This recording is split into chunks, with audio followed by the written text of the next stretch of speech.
morning. Welcome to the spring meetings of the IMF and the World Bank. This is the press conference on the GFSR, the Global Financial Stability Report. I'm Randan Nagar from the IMF Communications Department. We have with us here Mr. Tobias Adrian, Financial Counselor and Head of the Monetary and Capital Markets Department. Mr. Fabio Natalucci, Deputy Director of the Monetary and Capital Markets Department. Anna Iliana. She is Division Chief at the Monetary and Capital Markets Department, and Peter Broer, Deputy Division Chief at Monetary and Capital Markets Department. Tobias is going to give some opening remarks, and then we take your questions. Thank you. Yeah, good morning, everybody. Welcome to the release of the Global Financial Stability Report. This year, we don't only have the report, we also have a little brochure that highlights the key messages. So I welcome all of you to take one of these at the end of this press conference. After years of economic expansion, global growth is slowing, sparking concerns about a deeper downturn. The credit cycle is maturing. Financial vulnerabilities continue to build in many countries and could amplify a slowdown. Over the past 6 months, financial conditions have been on a roller coaster, tightening sharply at the end of 2018 as downside risks to global growth increased. A dovish shift in monetary policy supported the easing of financial conditions, mitigating short-term downside risks to global growth. Yet downside risks to growth in the medium term remain elevated. Under an adverse scenario, global growth could be negative 3 years from now. This means that policymakers should take careful steps to limit the buildup of financial imbalances, even as they focus on avoiding sharper economic slowdowns in the near term. Today's report launches a new framework for the comprehensive and systematic assessment of balance sheet vulnerabilities. The analysis presented in the report shows that vulnerabilities are particularly elevated in the sovereign, corporate, and non-bank financial sectors in several systemically important countries. Furthermore, the report provides an in-depth analysis of a number of specific vulnerabilities. In advanced economies, corporate debt and financial risk-taking have increased, the creditworthiness of borrowers has deteriorated, so-called leveraged loans to highly indebted borrowers continue to be of particular concern. In the euro area, fiscal challenges remain in countries that have worries about the sovereign financial sector nexus. If sovereign yields were to rise sharply, banks with large holdings of government debt could face significant losses. Insurance companies could also face losses on their bond portfolios. In China, authorities face a difficult trade-off between supporting growth in the face of external shocks and containing leverage through regulatory tightening.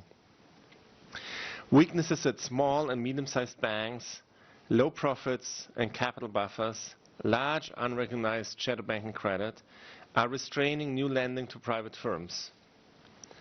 Further monetary and credit support may exacerbate existing financial vulnerabilities, as faster credit growth will make it harder for smaller banks to clean up their balance sheets.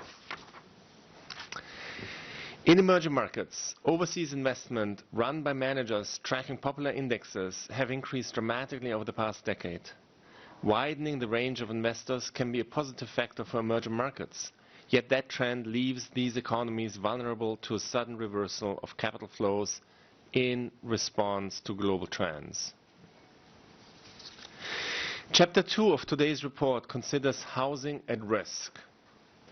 Assessing the odds of large decline in house prices is crucial for the policymakers because of their great influence on the overall economy.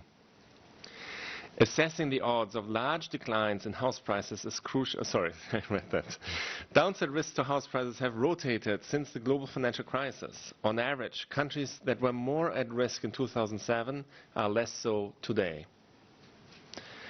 Macroprudential policies seem to be able to reduce downside risks more effectively than monetary policies or capital flow management. Nonetheless, these other policies could help in certain situations when the macroprudential toolkit is not available and time is of essence. With vulnerabilities intensifying in a maturing credit cycle, this is the time for decisive policy action. There is no room for complacency. The intensification of trade tensions and the threat of a disorderly Brexit have dented investor confidence. Policymakers should resist inward-looking policies, avoid policy missteps, and resolve policy uncertainties. Policymakers should ensure that post-crisis regulatory reform is fully implemented. They should resist calls for rolling back reforms. Policymakers should develop and deploy macroprudential tools which can mitigate vulnerabilities and make the financial system more resilient. In the Eurozone and China, efforts to repair balance sheets and reduce leverage should continue. Emerging markets facing volatile capital flows should limit their reliance on short-term overseas debt, and they should ensure they have adequate foreign currency reserves and bank buffers. Monetary policy should be data-dependent and well communicated. To sum up, policymakers should act decisively to renew their commitment to open trade, to discourage the buildup of debt, and to communicate clearly any shifts in monetary policy. In the maturing credit cycle, far-sighted policy actions to reduce vulnerabilities can help avoid more painful adjustments in the future. Thank you, Tobias. We're ready to take your questions. Please. Good morning. My name is Yolanda Morales from El Economista newspaper in Mexico. Do you see some kind of risks in the Mexican financial system by the link between the banks and the oil company Pemex? And I have another question, please. Last year we had in Mexico a cyber attack. I want to know if you have a diagnosis about it, and if you think that we are in a better conditions to face another cyber attack. Thank you. So let me start with the question about the cyber attacks. So large financial institutions and governmental agencies around the world are under constant cyber threats. Cyber attacks occur frequently in major financial institutions, in central banks, but even at institutions like the IMF, we see cyber attacks. So in general, we do expect more cyber attacks. The question is, are authorities taking the right steps to prevent any adverse developments after these attacks? We have started to provide technical assistance on that particular purpose, and we are helping our membership to develop a policy framework around cyber attacks. Mexico. So let me just elaborate a little bit on your question about market concerns on Pemex. So as you know, the credit rating of Pemex has been put on watch recently after downgrade, and currently it is only one notch above junk by both Moody's and Fitch, and this is despite government support packages for Pemex that have disappointed the markets, given growing debt stock and mounting investment needs. The main recommendation that was made by our country team was to come up with a comprehensive business plan for the company to avoid creating large contingent liabilities for the sovereign. But of course, you know, sovereign is currently in no risk of any sort of significant spillovers to its credit rating from the situation in Pemex.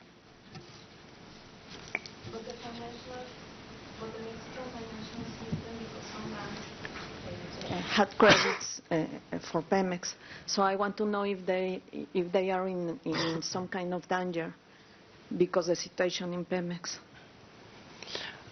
So currently, the level of capitalization in the Mexican banking system is adequate, and there are sufficient buffers to withstand a wide range of shocks.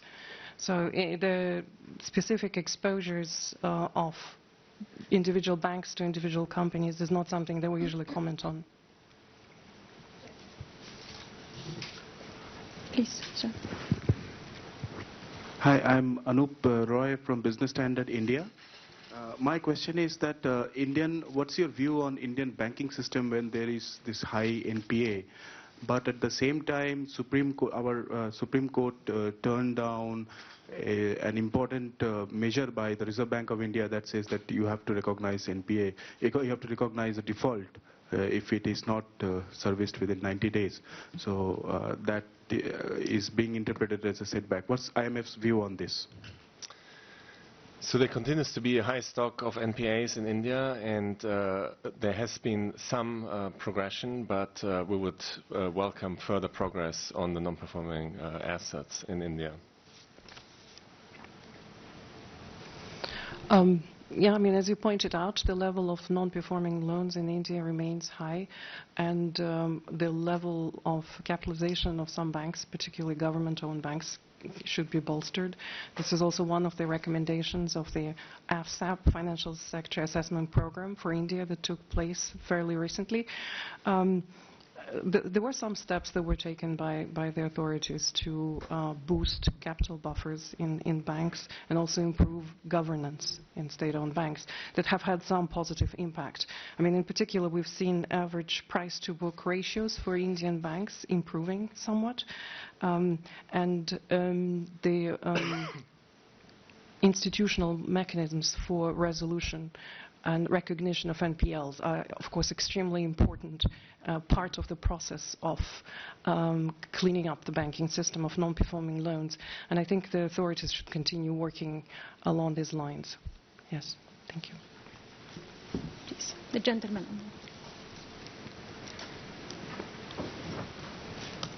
Thanks very much. Andy Robinson, La Vanguardia in Barcelona. The issue of the sovereign bank nexus and that sort of time bomb that we all remember from 2011, 2012 with kind of fear in Spain and the rest of the Eurozone periphery. I wonder if you could, I mean, yesterday in the WEO there was a mention that a disorderly exit could trigger a flight to quality in the Eurozone. And I wondered if you could just comment on that and other things that you fear may trigger or could trigger another debt crisis in the Eurozone, and whether you think that the European Central Bank, which for several years that, will do what it takes, seemed to kind of bring comfort to us all. Is that now less of a guarantee? Yeah, the sovereign bank sector is a particular vulnerability that can amplify any adverse shocks. So adverse shocks could realize in many different ways. Brexit is one possibility where a negative shock could realize, but there are other negative shocks that could occur. The sovereign bank nexus is a potential amplifier when sovereign spreads are widening sharply. Now, what we saw last year is that Italian sovereign spreads widened sharply, but that did not have adverse repercussions on other peripheral European countries such as Spain or Portugal. So that was a fairly reassuring event, actually. There was a lot of differentiation across those banks.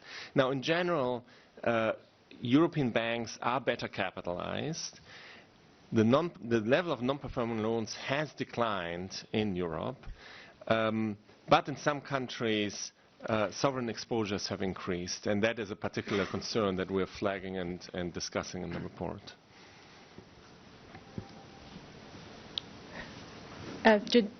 This gentleman, Chris, FT.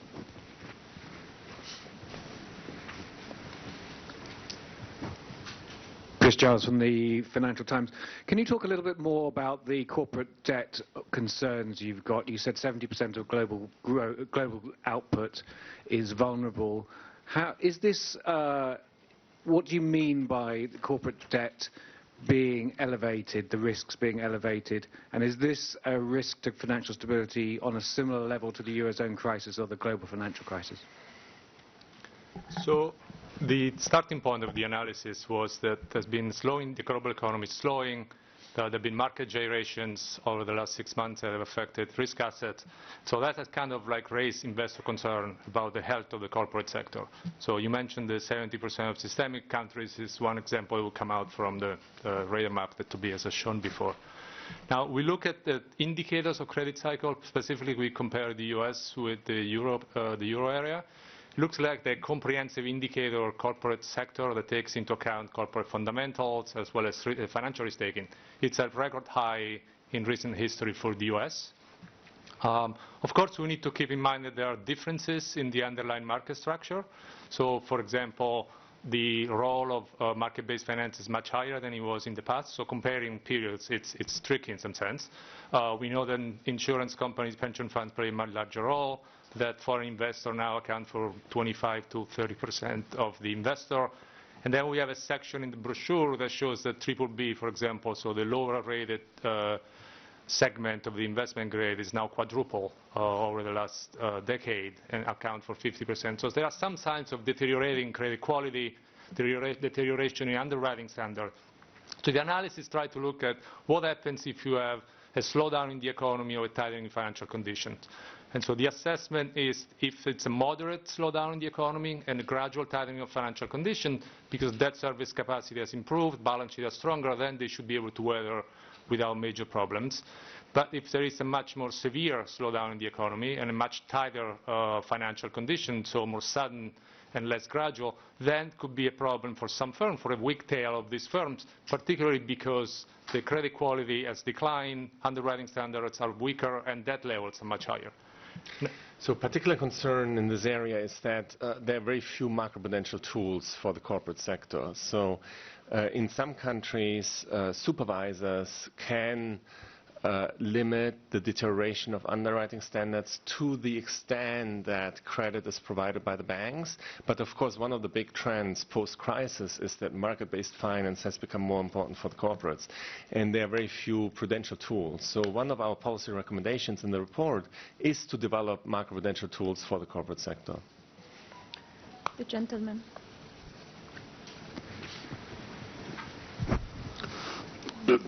Thank you. My name is Simon Ateba from Today News Africa, and we know that China is investing heavily in Africa, from Djibouti to Ethiopia, almost everywhere in sub-Saharan Africa. What do you think is the risk of Chinese investment in Africa, especially because some of the loans that they give are given to corrupt, unaccountable government? Thank you. Yeah, thanks very much for the question. So lending, capital flows in general, and this includes capital flows from China, are of course important for development on the one hand. On the other hand, what is very important in those lending arrangements are the terms of the loans. And we urge countries to make sure that when they borrow from abroad, that the terms are favorable for the borrower. In particular, we tend to recommend that loans to countries should be conforming to Paris Club arrangements, and that's not always the case in the case of loans from China. In terms of governance issues, the fund is very focused on that issue. And, good governance is extremely important in making sure that capital flows are channeled to productive sources. So we share your concern there.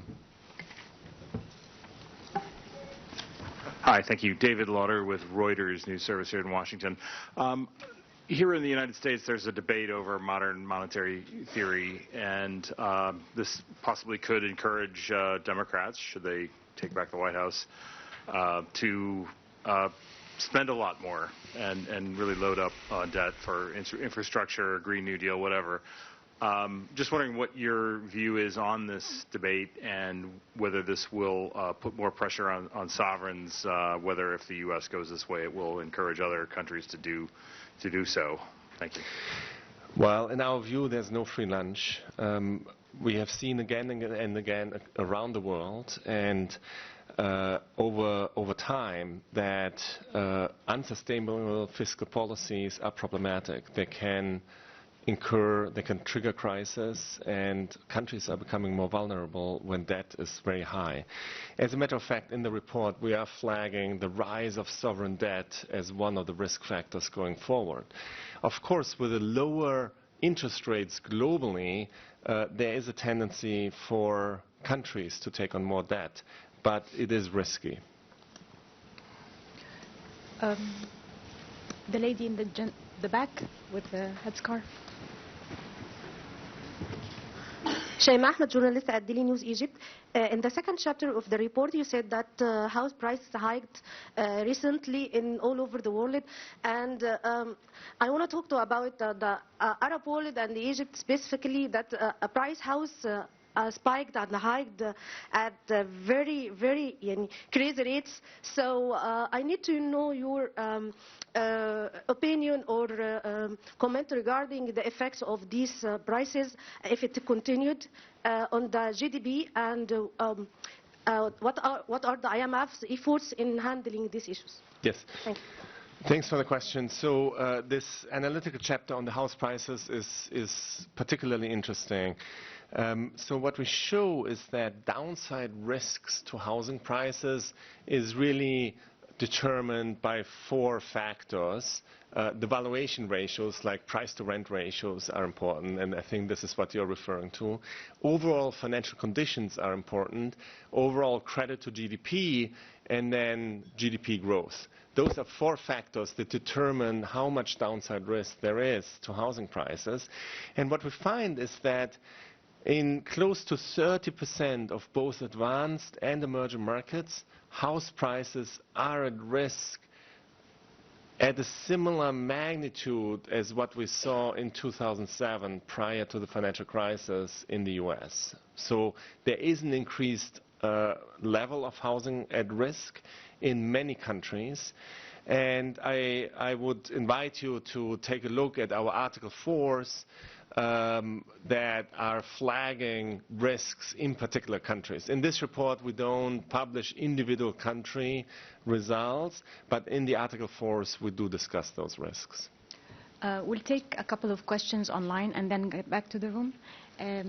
There is one from Republica Daily, Nepal. Can you please explain the possible financial shocks that low-income countries could face in the aftermath of natural disasters and climate change? What should they do to minimize the risks? That's an excellent question, and it's a difficult question. We all know that climate risks are on the rise. Our report on global financial stability is primarily focused on risks 2 to 3 years into the future. And some low-income countries are facing climate-related challenges at that horizon. Many other countries are facing climate-related risks at a more medium-term horizon. We urge all of our membership to take precautionary steps in order to address those risks. And of course, the IMF is ready to provide help to countries that are hit by adverse climate shocks or climate-related adverse shocks. Can I take one more online and then get back to you? What would you tell monetary policy makers that face a trade-off between growth and financial stability? Example, economies face expected slower growth this year, but also face elevated financial stability risks that are being elevated further to accommodate financial conditions. This is from central banking publications. Yes. So interest rates are low around the world, and when we look at yield curves, we can expect interest rates to remain low around the world in many countries. That can fuel higher valuation levels because future cash flows are discounted at a much lower rate. And that is giving rise to financial stability concerns. Our first order advice to authorities is to use prudential tools, both micro and macroprudential tools, such as higher capital in the banking system and more conservative underwriting standards in the mortgage market, but also in other sectors, such as the corporate sector, that's the first order consideration. And in principle, if sufficient tools are available, that can mitigate those financial stability risks. Of course, when we look at countries around the world, many countries do not have all of the tools that are necessary to make sure that the system is financially stable. And as a result, financial stability concerns can feed into monetary policy decisions. So we do urge monetary policy makers to also look at risks to financial stability, both in the short term and in the medium term. The gentleman in the first row. Robert Shredder, international investor. We've seen some trends taking place around the world that I think start to question the ability of the IMF or any institutions to carefully monitor what's happening. An increasing privatization of assets, including debt instruments and derivatives market, which continues to grow. A continuing offshoring of an awful lot of capital. Are you concerned that the IMF and everyone is losing the ability to carefully track the flow of capital and funds across the world?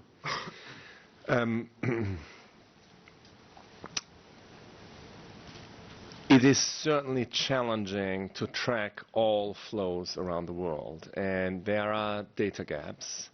And we, urge authorities to do whatever they can to collect data that is necessary to gauge flows. In our financial sector assessment programs, we have done over 100 over the past 20 years. This is the 20-year anniversary this year of the financial sector assessment program. This is where we take very, very detailed looks at countries, including at flows of capital across borders. And we work with authorities, including with supervisory data, to gauge the risks from any such flows. But we do acknowledge that there are data limitations. In our analysis of the Global Financial Stability Report, we primarily rely on publicly available data. And we do complement that by talking to investors as well as authorities. And we find that the combination of using the publicly available data with market intelligence is very revealing. But yes, we do share your concern. The lady with the white jacket in the second row from the back. Thank you. I'm Zhang Qi with China's Caixin Media. So in terms of China's monetary policy, I'm wondering, is there still any need for further easing monetary policy? Also, is there still room to cut interest rate and reserve requirement ratios? Thank you. Yeah, so China has cut reserve requirement ratios 4 times last year, and short-term interest rates have declined quite dramatically from around 4.5% to 3%. So there has been monetary easing, and that monetary easing has helped China to sustain its growth momentum in the face of headwinds from trade conflict and also from the efforts of regulators to tighten regulations, right? What we saw in China for many years is that leverage increased in the banking sector, the shadow banking sector, the corporate sector, and more generally in the economy. And so about 2 years ago, China started to restrain that buildup of leverage in order to make sure that the system is safe. For the moment, we view these monetary policy actions as appropriate. The lady in the white jacket on the left side. Thank you. Hello, my name is Mouna Tzazi. I am working for Media 24 from Morocco. I would like to know, how do you see the Moroccan banking sector, and what are the main risks faced by the Moroccan banks? Thank you.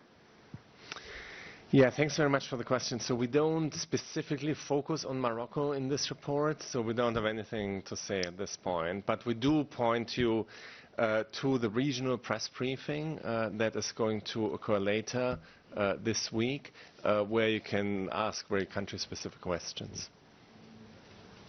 The gentleman in the front. Thank you very much. I'm Sunday Michael Ogu from Daily Trust, Nigeria. We have seen debt levels increase in the country, almost nearly in the levels we were before the debt forgiveness the last time, and largely they consist of the euro bonds, which you have advised emerging economies to cut down on short-term funds. How do you think this would impact stability in Nigeria with regards to debt to GDP? Thank you. Yeah, so Nigeria has been borrowing on international markets. What we worry, on the one hand that is very good because it allows Nigeria to invest more, but on the other hand we do worry about rollover risks going forward. At the moment, funding conditions in economies such as Nigeria and other sub-Saharan countries are very favorable, but that might change at some point. And there's a risk of rollovers, and there's a risk of whether these needs for refinancing can be met in the future. The gentleman in the third row. Thank you. I'm Pushpa. I'm from Nepal. Especially, I would like to raise question on South Asian economy. South Asian economy is especially growing very fast, and there are projections that it will grow by 7% in 2019 and also in 2020. So, in case of Nepal, if we see that there is a huge demand of credit from the banks and financial institutions, and IMF, it has suggested Nepal Rashtra Bank, the Central Bank of Nepal, to cap the optimum threshold of credit expansion, that is 80% of the deposit plus core capital, and there are debates that we should further cap the lending optimum lending level or not. So what would you suggest? We should maintain CCD or not?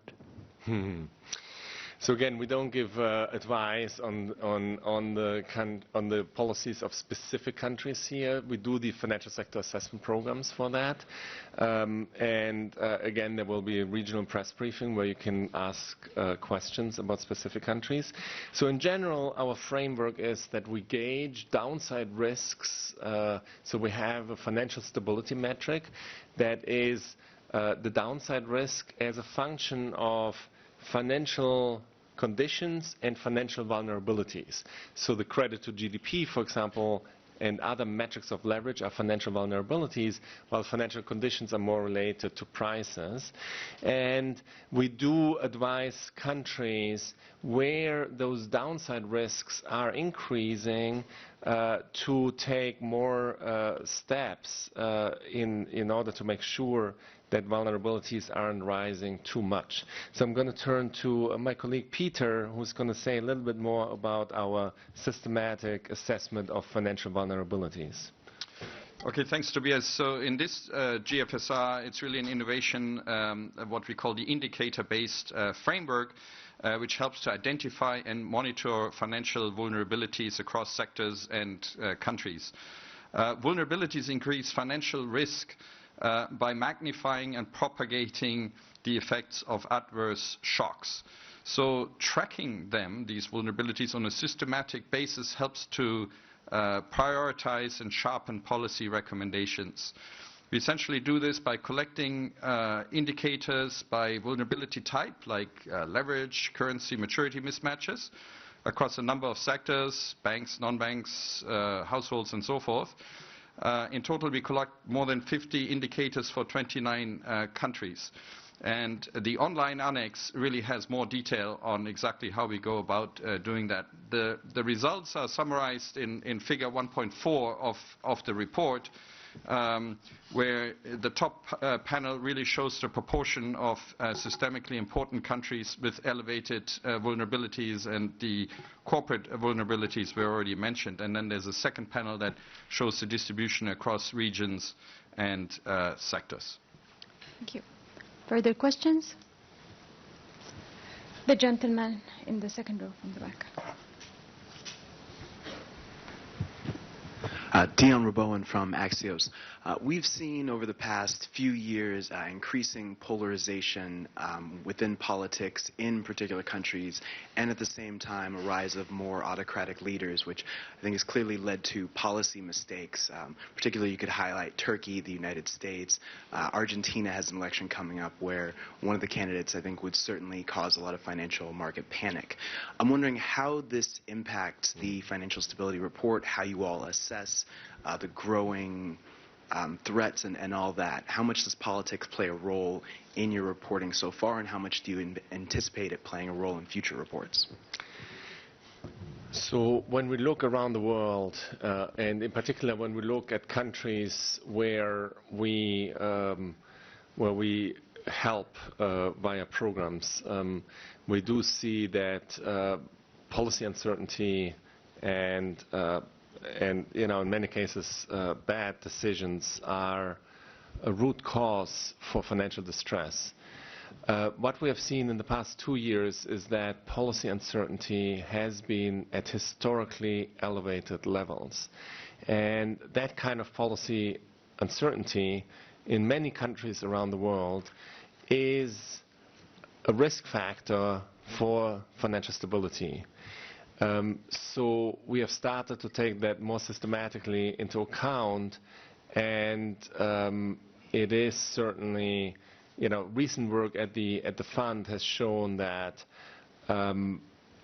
this kind of elevated policy uncertainty forecasts downside risks to growth over and above the information that is in market-based measures. So yes, it is a potential stability risk, and we are looking at it closely. Further questions? The gentleman in the second row.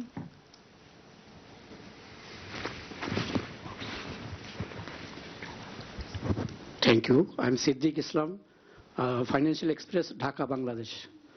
Just earlier you mentioned in the case of India, NPL also growing. The same scenario in Bangladesh. The NPL is growing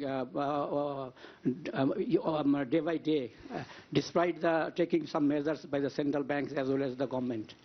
And IMF also, for Article 4 mission, recommended to disinvest the stake of the state-owned bank to the private sector. But our government and policymakers are yet to not take any initiative. What is the next? Please explain. So again, we don't generally comment on specific countries and the financial sector policies. Now, in general, addressing non-performing loans is a first-order importance for financial stability. Many countries have tackled that by developing a secondary market for non-performing loans and by being aggressive in terms of writing off performing loans and provisioning for non-performing loans. There has been an important change in the accounting standards, the international accounting standards, in terms of how non-performing loans are provisioned for, and we expect that that is going to improve its situation over time. But that is only slowly being phased in around the world. This is called IFRS 9. We take one more question and then wrap up. The gentleman was raising his hand. Thank you. I'm Indika from Sri Lanka. Could you comment a little bit on the rollover risks faced by some of the developing nations, such as Sri Lanka?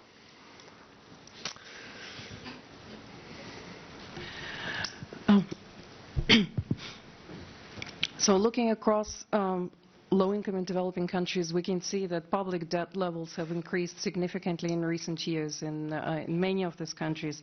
In fact, the median level of debt is now close to 50% of GDP, and the number of countries that are now either at high risk of debt distress or already in debt distress is high, is over 40%, and that's a significant increase compared to only 5 years ago when it was only 20%. So these issues are very much on the minds of policymakers in these countries. The issue, of course, is that with relatively favorable external borrowing conditions, many of the countries have increased their reliance on market financing. And with that, of course, comes the downside that their debt service costs may increase when interest rates go up. Also, in some cases, that involved a shortening of maturities, and all of these things lead to higher sensitivity to interest rate and rollover risks. So this is a general problem in a number of countries that needs to be tackled through a comprehensive set of measures, which includes careful monitoring of debt vulnerabilities, improved debt data transparency, and increased debt management capacity. And let me just reiterate that in many frontier markets we see that the share of debt that is not conforming to the Paris Club standards is on the rise. And that means that if there's any debt restructuring down the road one day, that can be very unfavorable to those countries. So the borrowing terms, the covenants are extremely important, and we do see deterioration in that dimension. Okay, thank you very much for coming to our press conference. We have the Fiscal Monitor press conference after this, so we invite you to come. Thank you.